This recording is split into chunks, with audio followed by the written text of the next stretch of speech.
All of the infected know exactly how it feels to roll beyond the bounds of common sense. Welcome, skate beasts, to this Monster Skate number 2. This video is one continuous take. You will see my flow for exactly what it is. From sprints to traffic stops, I've included it all. I do switch to the dirty blurred head cam occasionally. Apologies for that oversight. Dirty lens.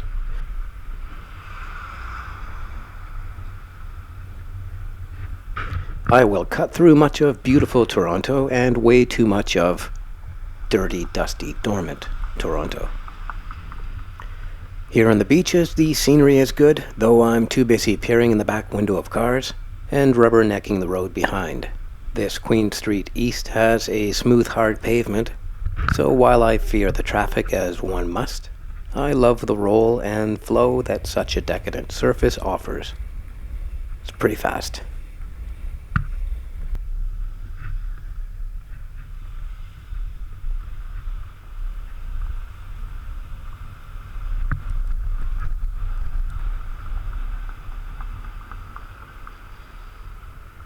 The Beaches has undergone some changes branding-wise. There is a messed-up council of business people who have been given way too much leeway with regards to renaming the beaches. Several years ago, they decided that after 100 years of being known as the Beaches, that they would rename the area to the beach instead. I think they found the is confusing. The beaches, but which one? The rest of the world searched it out and knew it as the Beaches. The beach never really caught on, and except with fickle wannabe insiders, the name change was a massive failure. Rather than admit defeat, how does the esteemed council respond? They renamed the beaches again. This time to the Beach Village, or Villages, or Beaches Village, or Beaches Villages, or some shit like that. I don't even know where I live anymore. I'm not going to get attached to it, whatever it is. They've even changed the banners again. I swear the president of this council has to be a printer. My guess is that by 2015 I'll be living in Beachville. Maybe Little England, Beachlington, or Beachboro. Oh yeah, I like that. If they're going to rename it, I'd prefer they go out on a limb, get some press, and call it something like Zorkon or Vandor. Maybe it could be Canada's first walled city or something. Yeah, that's the answer. You might have guessed by now that I'm going to go off topic at every possible chance. If I was an aggressive skater, I could do commentary the whole time, on account of the fact that every little gesture employed would have a quirky little name. Look, I just did a doopy shoot, followed by a jackster, rolled out with a flambeau. You're gonna have to take my word for it, but the sequence was sweet. Been working on it all year. Yeah, but the sad truth is I'm just skating. Sometimes hard, sometimes not. I'll jump around a bit. Then I won't jump when I could jump. Jump when I don't have to sometimes. Oh, I do hit some stairs later on in the video. If you want to avoid the ramblings of a madman and hit the stairs. I think we're looking at the last 5 minutes of the video. Oh, there goes my retention. Oh, here's our local skate shop, Shop Task. I highly recommend this shop for equipment and advice. Where was I? Oh, yes. This will be like a tour of Toronto mixed with the musings of a madman. Not so much a skate-centric video. I'd kind of like to think of it as a roll cast or a skate cast. Maybe a flow cast. I don't know, what do you think? Rollerblades have been around in their current form since the 70s. First, Russian speed skaters and Russian hockey players used them in off-season training. Mountain Dew actually tried to develop and promote inline skates as skeelers. Skeelers. Go skeeling. In Canada, but that didn't really catch on. Let's go skeeling. Oh, those girls are total skeelers. Yeah, I don't think girls would want to be skeeling. Just sounds dirty. It wasn't until rollerblade in California hit the market with inline skates that inline skating took flight. They were initially more popular for trail and city skating, or at least I thought they were. But they were quickly utilized in skate parks. I did not try my first pair of inline skates on until after inlines were already popular in California. Without the internet back then, word traveled very slowly.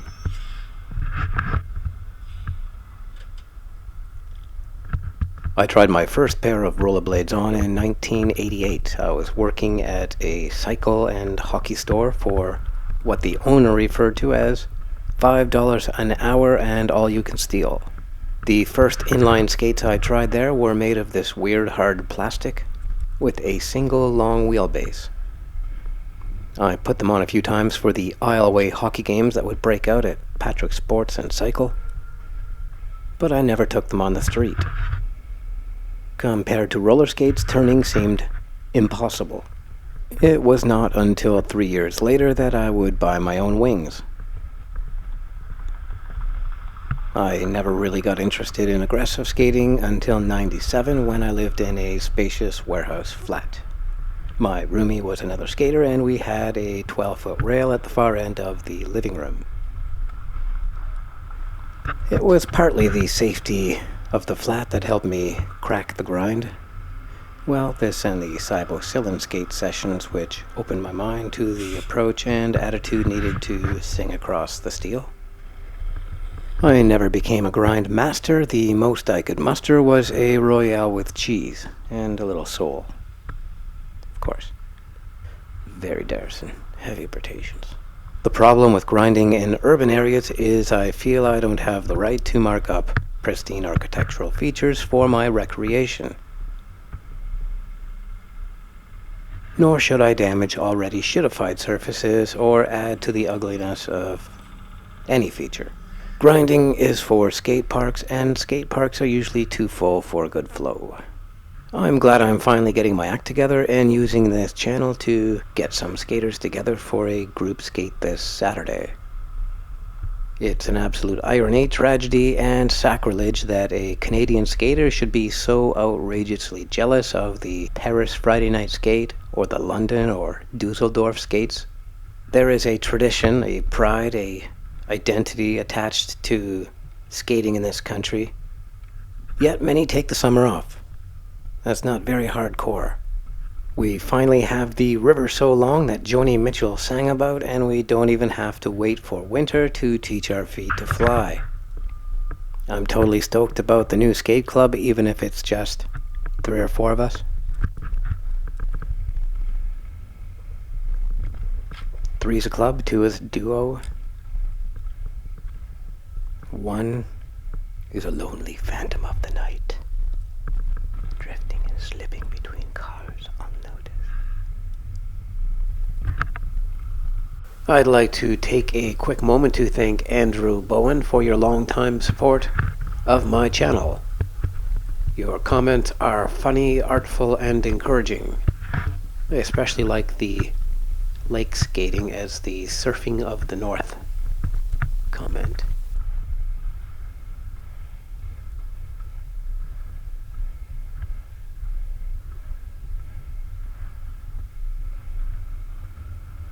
Right now I'm tripping through Leslieville. This place is rife with contemporary restaurants and coffee houses, pubs, and art. I swear every business I've stepped into in Leslieville is lousy with excellence. Okay, maybe not Jilly's, but that depends entirely on how much you've had to drink. Leslieville and Queen Street West are two of Toronto's coolest hoods. I shot a video about Leslieville for a real estate company called Bosley Real Estate. If you want to explore Toronto more closely, check out Bosley's neighborhood profiles. I've shot 16 neighborhood profiles for Bosley. I don't plug many of my projects, but shooting run and gun style, capturing whatever looks interesting in a given neighborhood, is a job any impassioned videographer would appreciate in an otherwise uninspired corporate landscape. Let's face it, most of the other real estate clowns out there curry for your business by posting giant glamour shot style headshots on billboards and in print, and not much more. Freeloading key holders. This message, by the way, is most certainly not approved by Bosley. They look onward and upward. Leave the looking down on people to me. I'm good for that. So it seems I've got some company. I appreciate that he sits back. Some bikes creep up presumptuously and take the position ahead of me on red lights. It took me a while to clock him, but now that he's on my radar, I have two choices. One, I could slow down and let him pass, get him out of the way. Number two, shock and roll. Yeah, there's only one choice. I'm fresh and he's not wearing skates. Let's toast this marshmallow.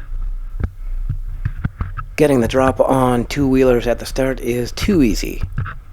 And I'm also lucky to get a few stretches where the full stride or crossovers are possible, which means I'll only ever see this guy at red lights or streetcar stops. If this guy is going to the bridge, I would get there first. He would lose miserably and probably not even know that he was in a race. That's how I roll. Race music, please. Oh, that wasn't much fun. That's it. Should we hold the music? Just turn it down. Yeah, just cut it down a bit.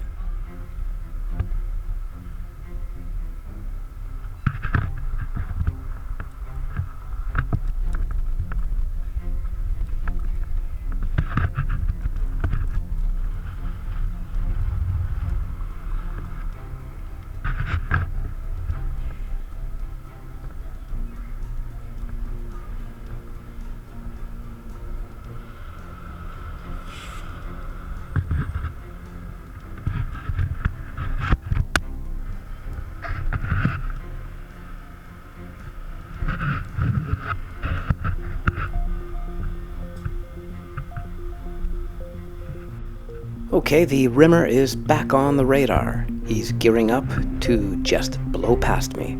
He's got some speed up. And no. This guy obviously has no idea just how big the hypothetical prize and my literal ego is.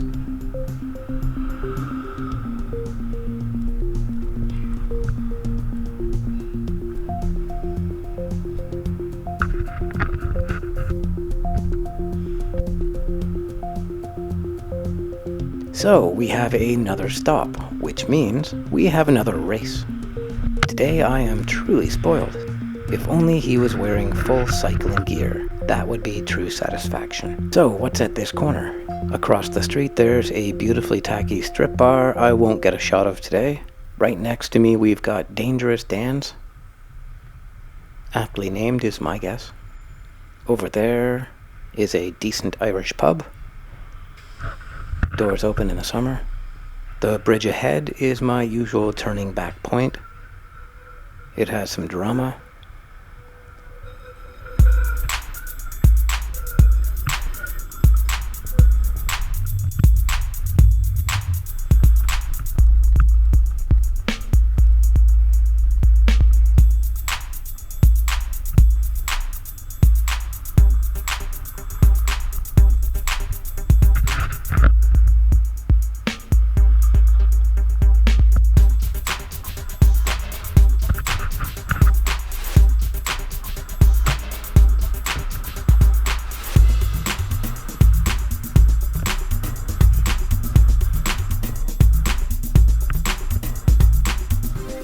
There's a slight hill that leads up to the bridge,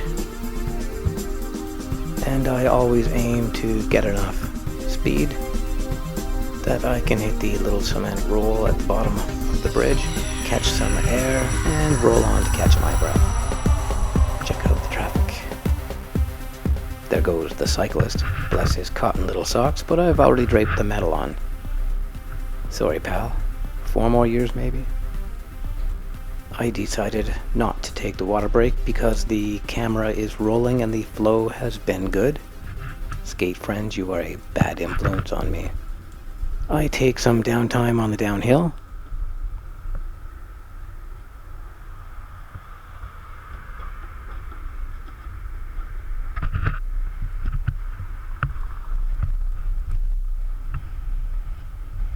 Today was supposed to be a flow skate, not a monster skate. I don't know when I decided to let the camera roll, but at this point I've decided to skate until the camera runs out. I will catch the streetcar back from wherever I wind up.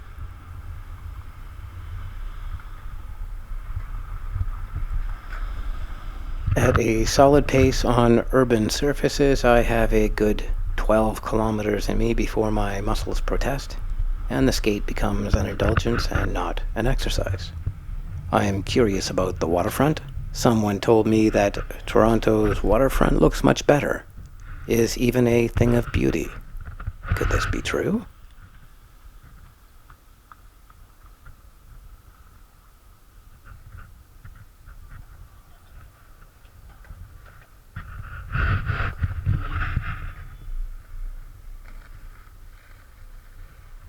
Oh, another bike. I'm pretty raced out, but all the rimmers must be put in their place, especially on the lights. I am passing the place I sometimes buy or rent camera equipment. It's called VizTech, and in my experience, it's a buyer's dream and a renter's hell. Well, no, it's not that bad. It's more of a renter's Hades. But hey, we're renters. What do you expect? Gonna break shit.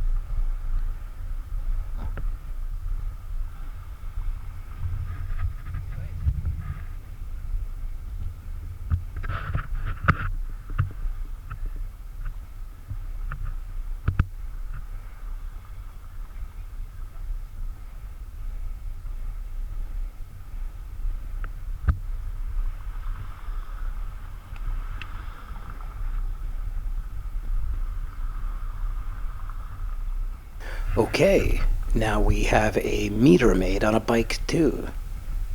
I'd rather bleed from the eyeballs than let a ticket bunny catch me.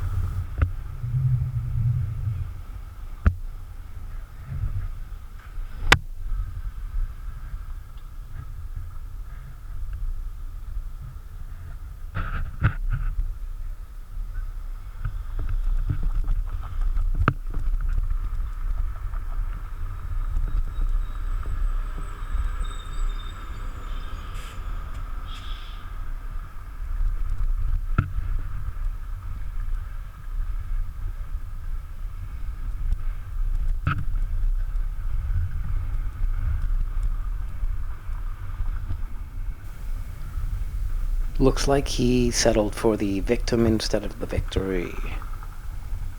Shrewd choice.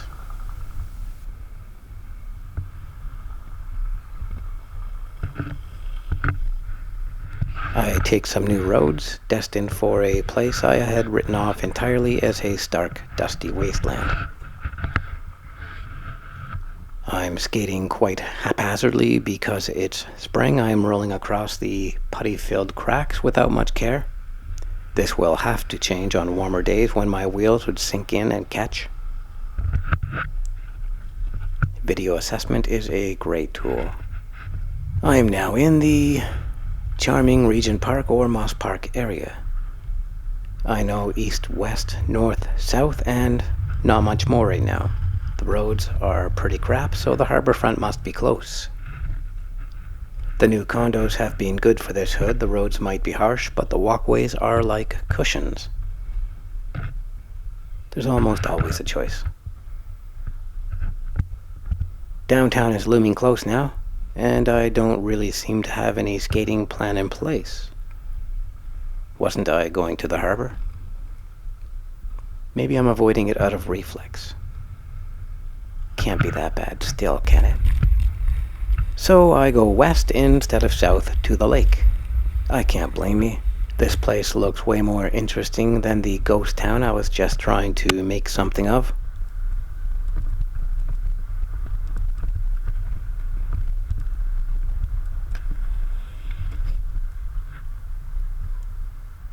Before and during my skating years, I was a personal trainer. Over the many years, two simple truths have emerged as profound, yet simple. Firstly, you cannot enjoy your workout if you are not doing it to improve your performance. And secondly, you will never enjoy your performance in any sport unless you are training specifically for that sport. I think this applies to city skating and the forces we absorb, create, and celebrate. Skating is great exercise, but you can break down your soft tissue if you overskate or undertrain. When you are in the gym, you can choose to complete light movements for 16 to 30 reps to strengthen your tendons and ligaments. This is called adaptation, the phase which stimulates production of osteoblasts, the building blocks of your tendons and ligaments. This phase also stimulates slow twitch or endurance muscle fiber and promotes vasodilation, or blood flow to the muscles used, the entire body, and the brain as well. When working out, you can choose the strength or power phases. The strength and power phases are of equal importance for injury prevention and will unlock hyper-performance over a great span of years. Power rep ranges are 1 to 5, and strength training is generally using 6 to 12 reps at a time. The heavier the weight and the fewer the reps, the more likely you are working to failure or near failure. While these phases are for the muscles and not the connective tissues, your skating safety relies on being able to absorb the effect of your body weight being compounded even on small drops. The only way to combat the jackhammer on the bottom of your skates is to muscle up and train with significantly more than your own body weight. This does not mean you have to grow or gain weight. You can, that's easy. But getting more powerful and staying light will make stairs easier. Bottoming out on big drops less likely, will boost your flatland jumps, and will enable multiple high-powered sprints more frequently. I personally think that I skate best close to the weight I'd fight if I was a UFC fighter. Well, maybe just a little heavier. Who am I kidding? If I had to fight professional smashing machines, I'd lose as much weight as it took to fight the littlest guy available. Even then, I'd tell my parents not to watch. I will elaborate more on programs and exercise in future videos. I dropped the topic early in case someone is on the edge wondering if they should train with weights for skates. The answer is, of course, yes. You will be double the skater when you have a personally designed anatomical system and have gained an understanding of your capabilities and deficiencies. Finding good advice on strength, power, and endurance/adaptation training on YouTube is not tough. I would suggest watching a ton of videos before committing to any one program or set of principles. With working out, it's very important that you avoid fundamental attribution error. By this, I mean allowing yourself to place the credit or responsibility for your personal success on someone or something else. If you hire a trainer, avoid the one that doesn't want your input on the program, and I would run from the trainer that uses their voice as if they are the motivator of your soul. If you attribute your success to your own efforts, you will not let yourself off the hook in failure. You will become more likely to respond instead of give up, as you are the architect of your well-being and know the plans better than anyone else. The best trainer in the world is a tool. The right tool can facilitate the fastest and healthiest route to success. I know some brilliant tools in the fitness industry. I've got a few personal heroes who aren't even famous. How dare I? I also know a bunch of tools that are total tools because these tools try to tool the tool wielder. Gurus who present complete answers and do not encourage personal workouts between appointments, or pick apart personal strategies instead of integrate. Is it just me, or does Toronto have a lot of construction barrels and shit lying around? Oh, there's a portable shitter on the sidewalk outside above. Nice choice. Way to go, Toronto. 2 guys for the whole worksite. I'm sure they're working very hard, but I'm sure it's going to take a very long time to complete at this pace. Let it never be said that Toronto lets progress interfere with the aesthetic. Beauty over function is definitely the ethos here in Hogtown. I really should be wearing a hard hat for this skate. All this shit pavement is sapping my energy. Must find the anecdote for the grip tonight. Skate west to where the money is. You will notice that everything near the banks is very smooth. If you want some safe city skating, check out your city's financial district on a Sunday, not a Wednesday afternoon.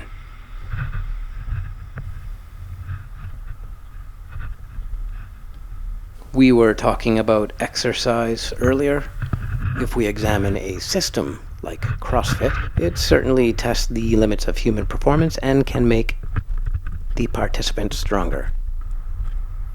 But it is really exercise as a sport in and of itself.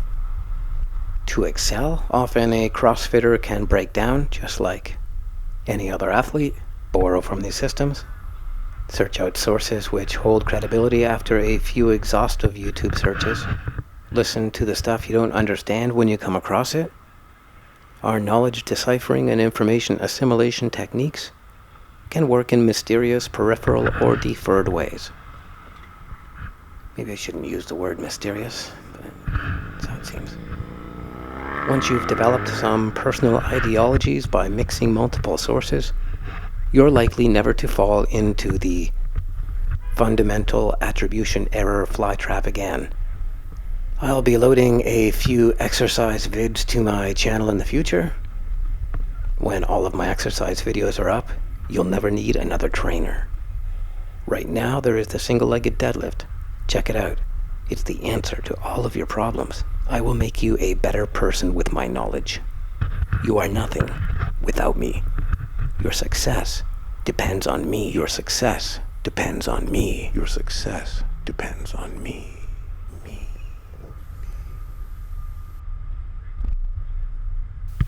I'm currently training on power and strength. I want explosive starts and power for landing. It's very important that your upper body is considered and developed as much as your lower body. Your core is needed for jumps and balance, as well as opposition to your quickly developing lower back muscles. It helps keep your resting pelvic position correct and your skating pelvic position flexed. Following are just brief mentions of my 5 favorite lifts for skating performance. The hanging leg raise for abs with 15 to 20 rep sets done with slightly bent legs is my favorite core move. This is the total 6-pack blaster. Dip bars are a great place for this.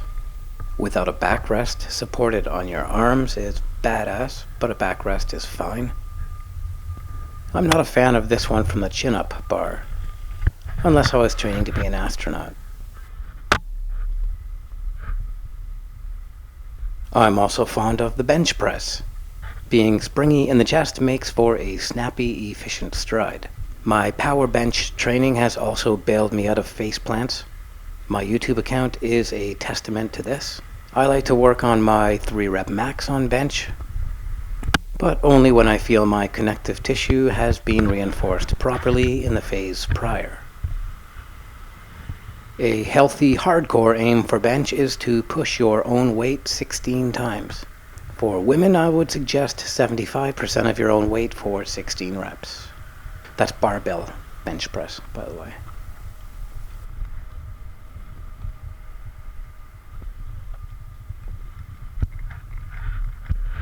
I don't know who said it first, but if you are not squatting, you are not lifting. Applying great force to your legs in safe conditions is a no-brainer for inline hyper-performance. The legs are capable of great power and rep ranges.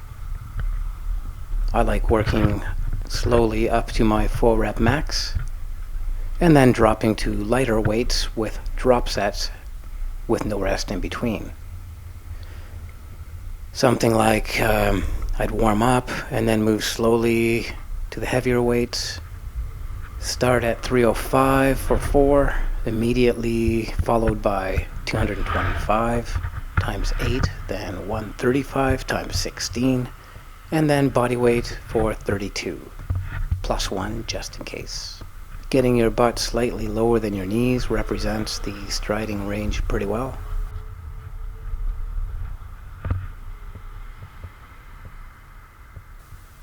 Then there are the seated rows. It represents the other half of the arm swing. The elastic assistance from the largest muscle group in the upper body can be tightened on the low row. I like that in this seated pull, the hands wind up close to where they would be at the front end of each stride. Supporting yourself in this seated position while pulling this weight also reinforces the quadratus lumborum in your lower back, as well as the spinae erectors and multifidus. Pull-ups are fun, but this one is the back monster.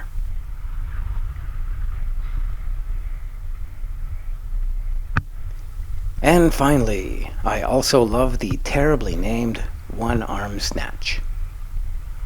If I was only allowed to do one dumbbell move, this would be it. If you decide to use this one, use video assessment and professional help if you can. I will supply videos of these moves in the future, but for now, enjoy your search. You've got a magic box on your desk that makes all encyclopedias of old look like mere pamphlets or cave drawings. Scrawls in the dirt.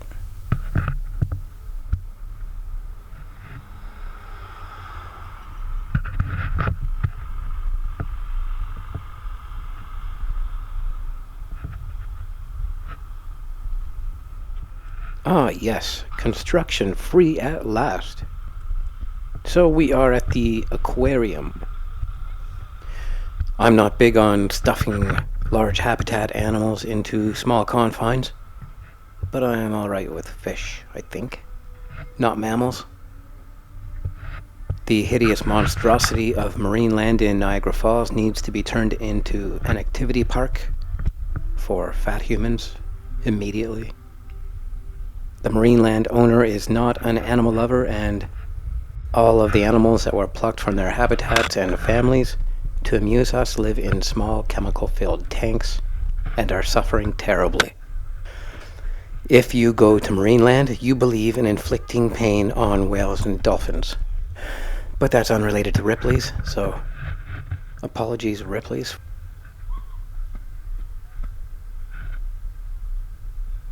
Here we are at the renamed Skydome. Toronto does that renaming thing a lot, don't they? These are more Rocky Moment style stairs, though the real challenge would be rolling them all down and forward. Someday I will post a video of this spectacular failure or success involved. Could happen. Could find out it's just really easy. Can't believe I waited all those years. And now I'm doing it on one foot, man.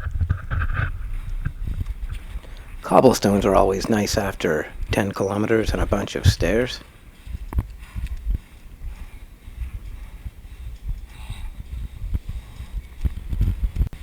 I'm always very tired at this exact spot.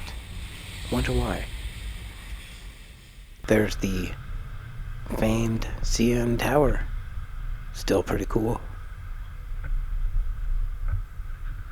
You can walk on the top of the edge of the tower decks, hang your body over the city. It's called the Edge Walk. These stairs will not be rolled, too many people. Smashing families is not on my list.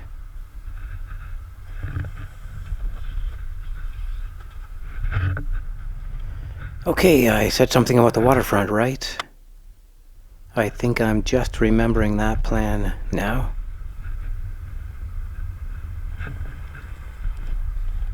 At this point, I should have stopped for a water break. It's time to get my shit together and check out the waterfront.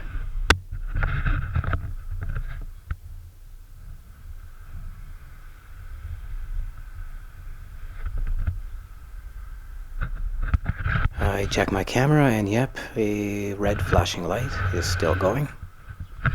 And so am I.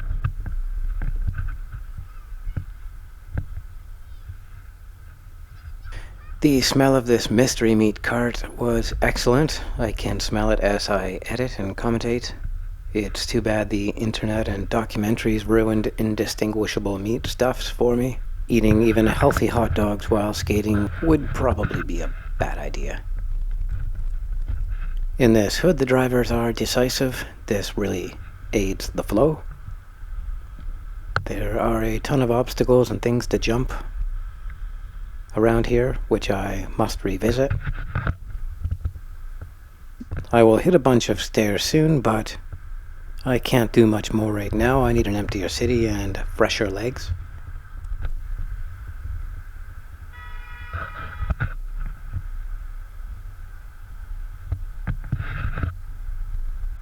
I just passed a rental bike station. These are a brilliant concept. Rent a bike at one station and drop it off at the next. Okay, a little mini traffic jam. Must look for cyclists when pulling this lane cross maneuver.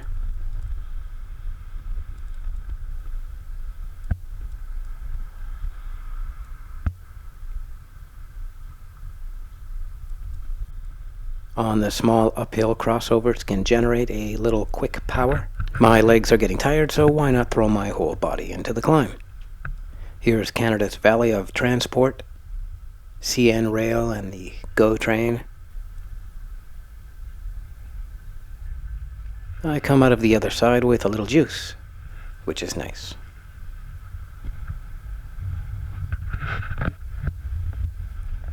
It's all pretty easy skating right now. These are immaculate roads and the traffic is slow and light. At this point, I've been listening to a song on repeat for about 4 rounds.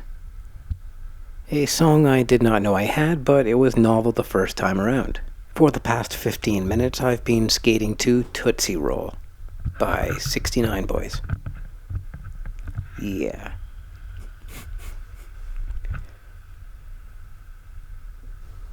You know, it's not that bad. What do we have here? This isn't a big wide stretch of cement for hundreds of meters, is it? Must keep my eyes peeled, it feels like a trap. Is all this cement dry? I never want to roll wet cement again. Everything looks good to me, why not enjoy what I've been given? Here we go.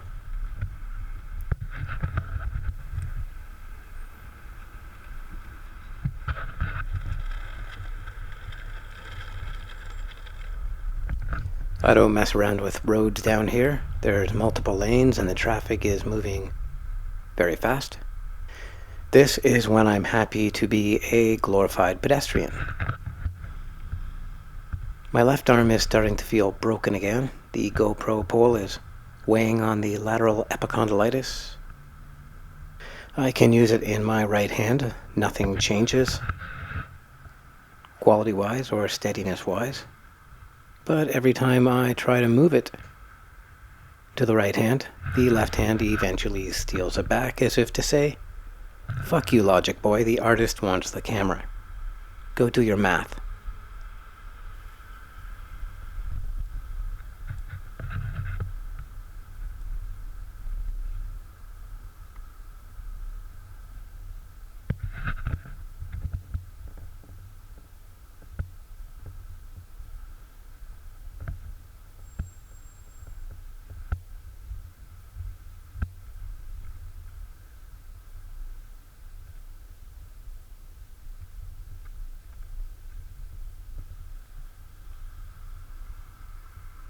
I always try to keep my stride in these situations, on one-lane roads, as narrow as the handlebars of a bike. I think it's only fair. I'm slow right now. People may want to pass. As there are few skaters on Toronto's streets, Toronto's drivers need to see me even further to the right than a cyclist, which I completely understand. Even better are empty sidewalks. The road really sucks here anyways.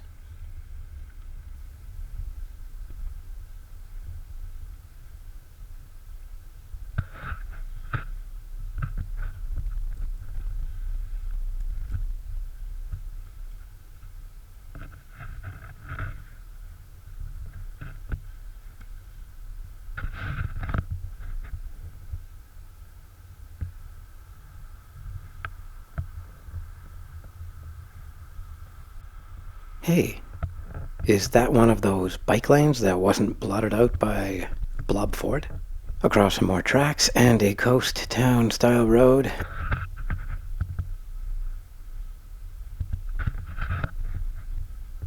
Hey, this isn't bad. There's water, power boats and sailboats. Definitely a good position for the zombie escape. This property is tucked behind a hotel, not something you can see from any thoroughfare. As you can see, the vegetation has still not recovered from this crazy winter. There has been no hint of summer yet this year. No dragon's breath on our frozen wall.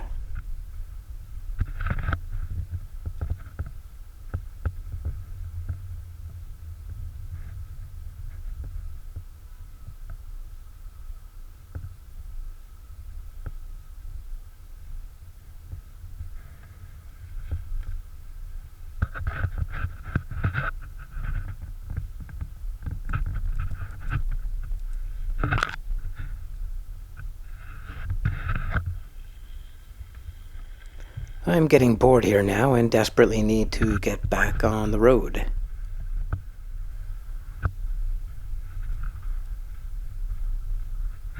Hey, there's people, and there's actually tours and businesses hidden back here.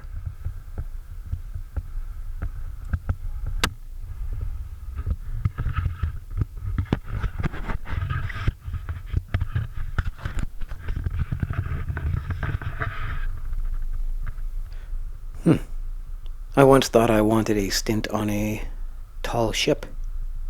Too much historical fiction, I think. When I imagine 12 to 60-day stretches in apartment-sized living with 12 other people, I think powerboats.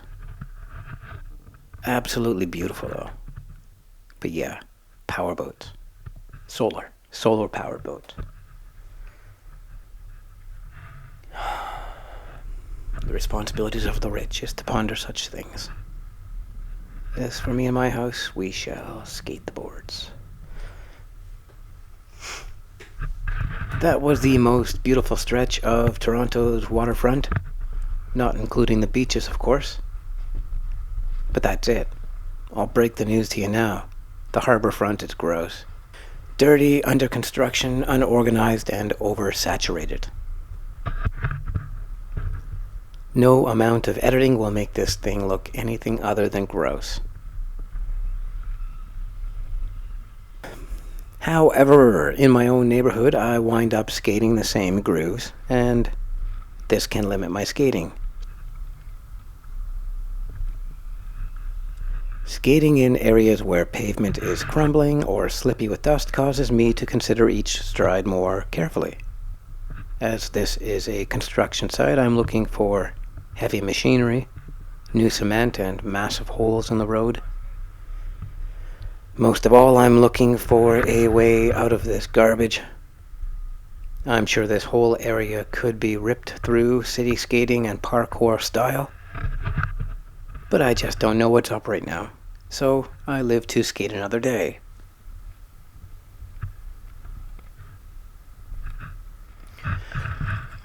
Apologies for the lack of pace in the video this time. If I had a non-offensive joke that wouldn't isolate a significant portion of the audience, I'd go out on the limb, but I don't have anything classy, so I'm saying.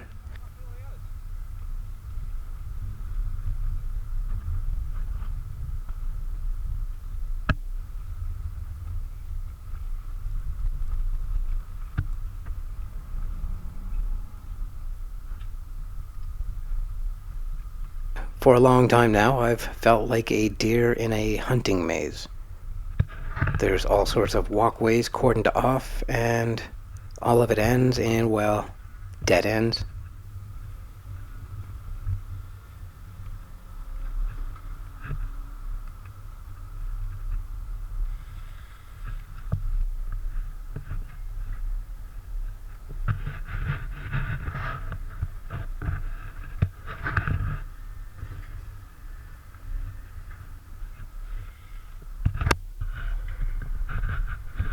Alright, there's an out over the median and through a little more filth, and here we are out. Okay, here's a little sample of the audio for you so you have a better full sensory experience. This little waterfront gem I've just traversed. You're welcome for that. Hit the pause button to book the hotels, which you've seen through the clouds of who knows what. I'm not going to name any names, but my trusted advisors who told me Toronto had a beautiful harborfront. You've never steered me wrong before. Your information and advice has always been gold. So I can only conclude that it was your overwhelming positivity mixed with a large amount of alcohol that made you perceive this as something I would like. You might be thinking the construction will not last forever, but I would not invest on that. The bridge I'm rolling next to has been determined at risk for total collapse. The only real question is when. Large pieces of cement have fallen off this several times. I've always wondered if the city's stucco-style patching of the crumbled areas adds any real support at all. Our mayor is constantly bragging about jobs he's cut or taxes he's cut, budgets he's trimmed, but he's done essentially nothing. No exciting projects, lagging city infrastructure repair, and even City Hall itself has been surrounded by a wall of construction for his entire term. I will warn you now that this light is the longest light in the history of the world. I called Guinness and Ripley's.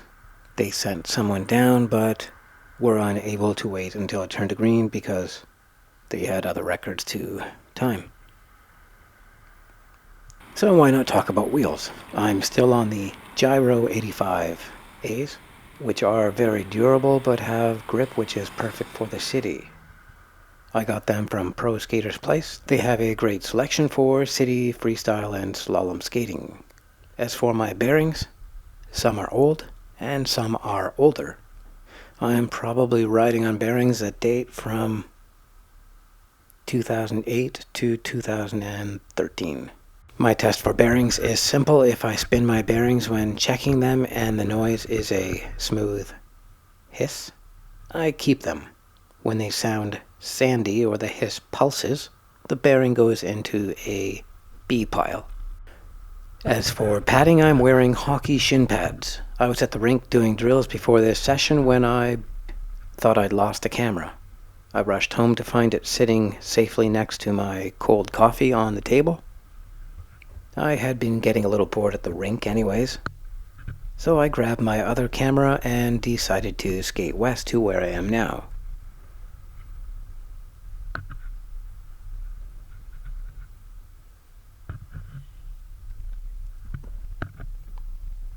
I'm glad I chose to keep these shin pads on. I'm extremely comfortable in them lately. Today I tapped down with my knee at least once in a way that could have drawn blood. I probably would not have tried the stuff I'm about to roll without these shin pads. We'll see how far into the summer I can skate with these on. There is no glory in injuries. Just a jury. And I'm guilty. That's bad. I feel like I'm back in civilization again. I am headed towards corporate pavement, and this skate is back on. I'm naturally drawn towards the Skydome. I love the Skydome. When it first opened with its electric rolling roof in 1989, I thought every other stadium on the planet was dumb compared to our jewel. I think it's held its value remarkably well, and there's an openness and newness to it still. I've really enjoyed drinking cocktails outside with friends by the big green field.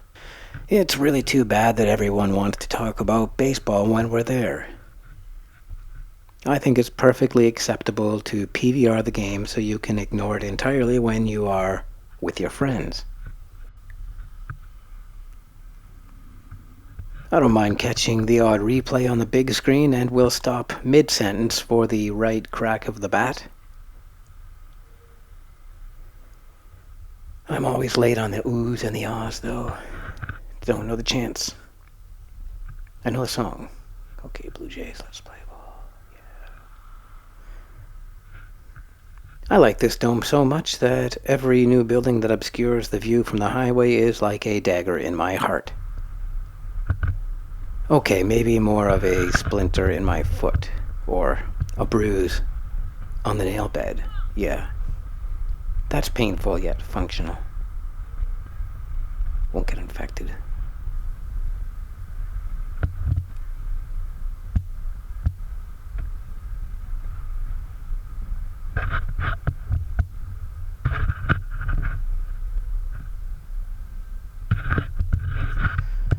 If I lived in a penthouse condo overlooking the dome, I think I'd be a giant baseball fan. Or maybe it would be the noisy neighbor. And I'd be the angry old man. You don't have to scream over every time he throws his ball. People are always getting in the way of my intended lines. But if I really wanted free reign, I could come out at 5:35 in the morning on June 17th, the longest day of the year in this city. Maybe that's a good idea. The 5:35 skate. The 5:35 skate. I've rolled London, England at 5 in the morning, and it was sublime. It was sublime. Damn my lack of ambition to get up earlier when I lived there. I could have done that skate 1,000 times. But I regress. I'm by Ripley's Aquarium again. I still have the idea that if I search out the right corridors, each tourist attraction will naturally hook up to the next. I should have remembered that this ends in a covered skywalk. Or is it a Rogers walk? I don't want to get sued. Oh, I probably owe money for saying the word. Rollerblades are not permitted on the skywalk, and I'm not in the mood for a dare to do it documentary kind of thing. Once again, I find that this property is a dead end to the Weald. Bummer.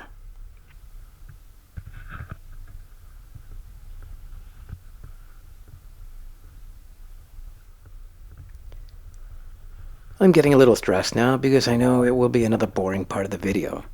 I was just starting to recover viewer retention from the devastating light of 2014.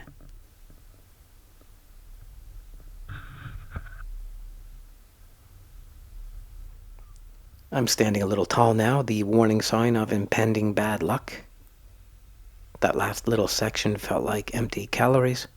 I'm not leaving this architecture without sating by skating.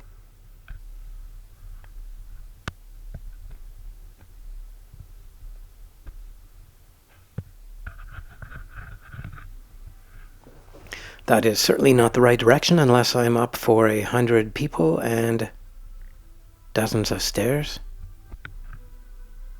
Not a great mix unless we're all wearing padding and skates, and that it sounds like a dream come true.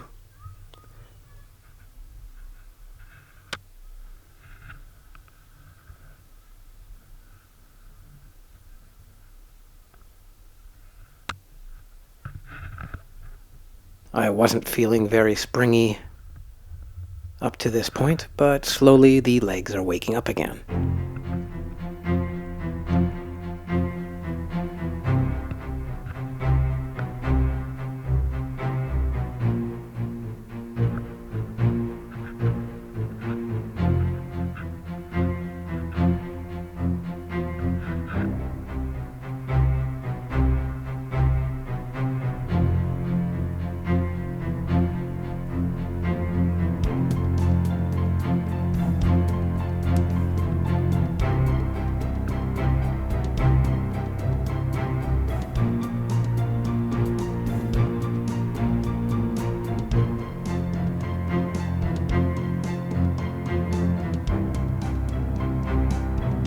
Ah, that's nice. I am ready for action. I know where I want to finish this monster skate, and I know exactly what I have left in me. I'm rolling straight to the financial district. I have a grudge to settle with a 3-pack of stairs.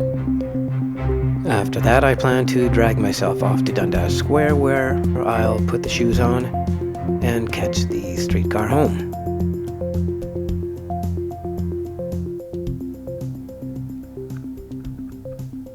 So behind me you see the Dome. Toronto is blessed with professional baseball, basketball, soccer/football, you know what I mean, and football, but the American style, played only against Canadian teams though, with one less down. Don't ask. We also have a quote-unquote professional hockey team, for which my support is irrevocable. It's like a disease where I'm a carrier for the rest of my life. I may not exhibit symptoms, but yet always are. I would, however, like to see my team relegated to the AHL and have to claw their way back to the big boys table. People need to stop buying Leaf tickets and place their resources where excellence and effort is produced or attained. I'd rather have a team of fourth-string tryhards than a team of millionaire failures. Give us a real underdog, a team full of Rudies and Eddie the Eagles, or start acting the part of the alpha dog your revenue indicates you should be. My head cam has cut out at this point, so it's all down to the pole cam. It's better definition and dirt-free anyway. I wish I could extend my pole out another 2 feet for a more complete view, but that would make my movements through the city quite ungainly. The answer lies in framing just a little better. I will get there. The camera stuff is trial and error, just like the skating.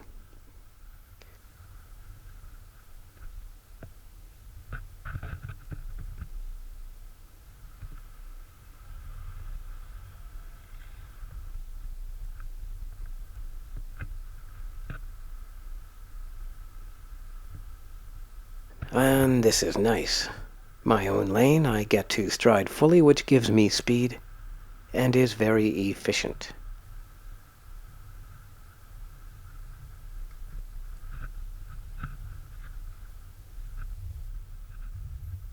The cops in Toronto are completely tolerant of me so far.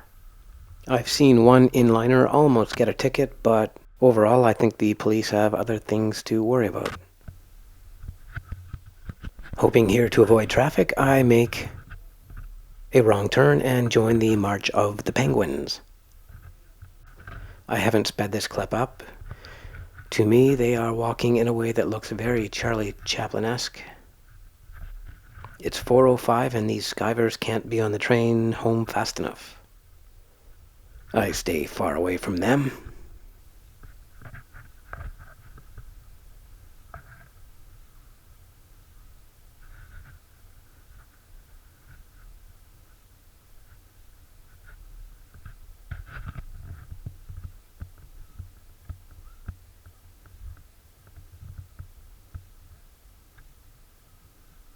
Oh, no more walkers. Extreme evasive measures needed.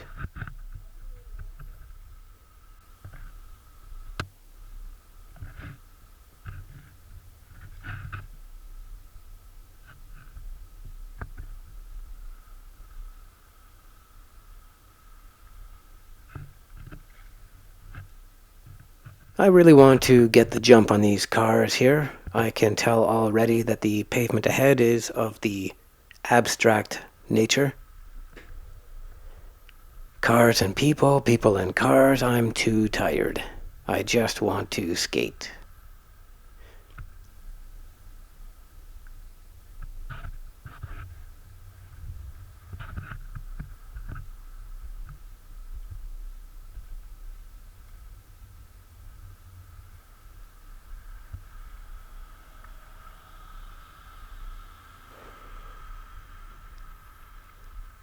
And then I get some drift time.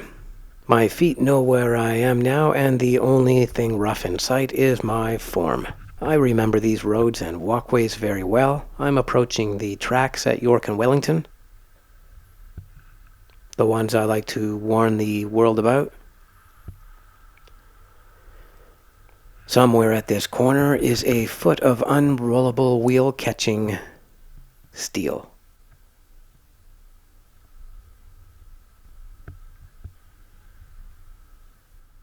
Torontonians beware, York and Wellington streetcar lines want your blood.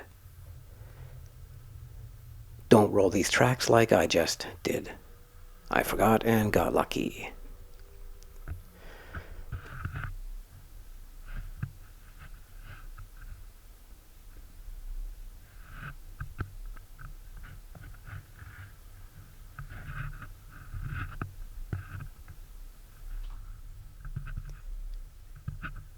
So we have the double stairs that smashed me properly once in the video called Red Bill Crashed Streets.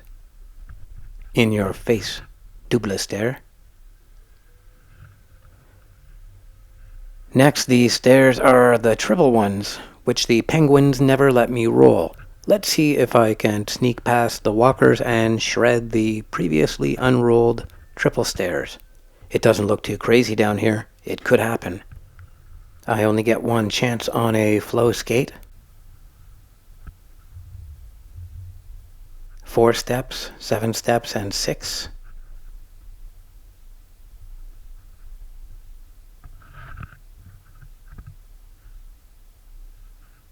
Wait for it, wait for it, wait, and go.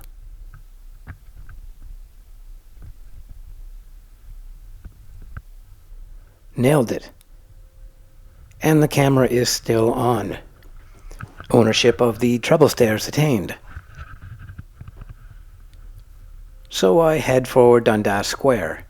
It's going to get thick with people and the road surface more scarred and crack-riddled than the mayor's reputation.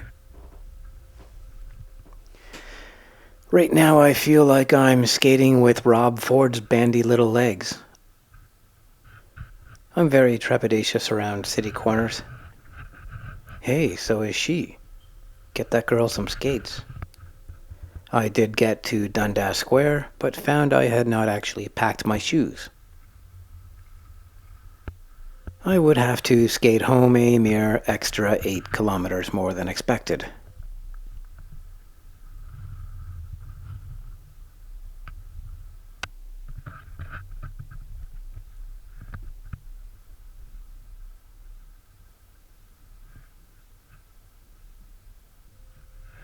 The camera runs out of battery here, but before I go, I attempt the most technically difficult and dangerous thing I've ever done in my entire skating career.